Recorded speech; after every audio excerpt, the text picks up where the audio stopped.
situation bi préfet wax na ko léegi dañoo jël benn échantillon rek ci école yi ñu daal di ñëw visiter leen dem nañu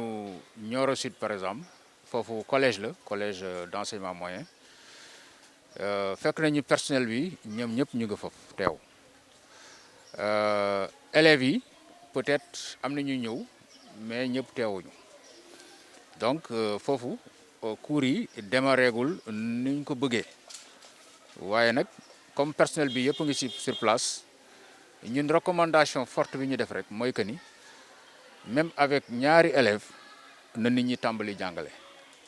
donc loolu recommandation forte bi ñu def au niveau de ce collège et je pense que ce sera entendu un peu partout dinañ ko dégg ci yeneen établissement yi ci élémentaire bi dem nañ aussi Nioro Darou Salam foofu ma wax dëgg yàlla fekk nañ école bi vraiment ñu defar ko defar bu set ak aussi projet RAB bi mu ci def tax na ba école bi am beneen melukaan boo xam ni vraiment rafet na reboisement bi ñu fa def ak banc maçonné yi ak salle polyvalente bi te fekk nañ aussi surtout élèves yi dugg ci biir classe yi di jàng ak enseignants yi bu fekkente ni ñoom ñëpp ñëwuñu aussi mais gis nañu quand même lu ëpp ci élèves yi ñu ngoon ci biir classe yi di jàng donc foofu mën nañu wax ni démarrage bi quand même c'est effectif même si élèves yëpp teewuñu waaw bu ñu fa jógee aussi dem nañ case des tout-petits bu Nioro bon foofu aussi gis ngeen situation bi c'est parce que case bi dafa nekk état de délabrement avancé mooy am na yenn yoo xam ni vraiment dañ ko war a defaraat bon loolu nag préfet ak autorité yëpp dinañ jël ay motukaay comme ça en urgence ñu mën a defar yi ñu war a defar ba nga xam ni xale yi peut-être fii ak une dizaine de jours dinañu mën a ñëw jàng si fii la ñu mujjee fii ci instant boobu bon fekk nañ aussi élèves yi ñëw nañu enseignants yi ñu ngi toog je pense que fii aussi démarrage bi wax dëgg yàlla war na mën a effectif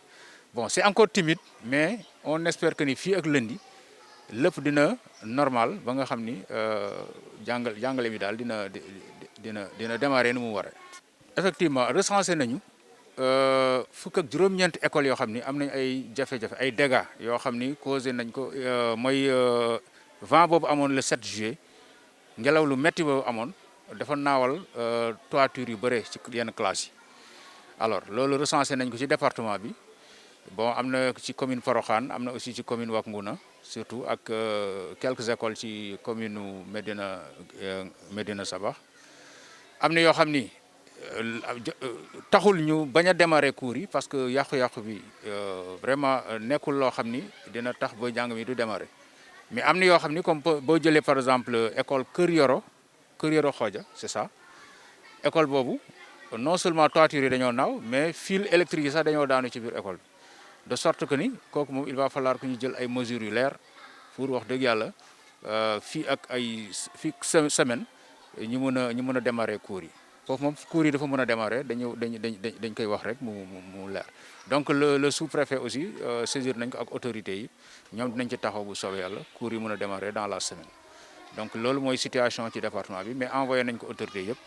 je pense que dinañ ci taxaw ci lu mu gën a gaawee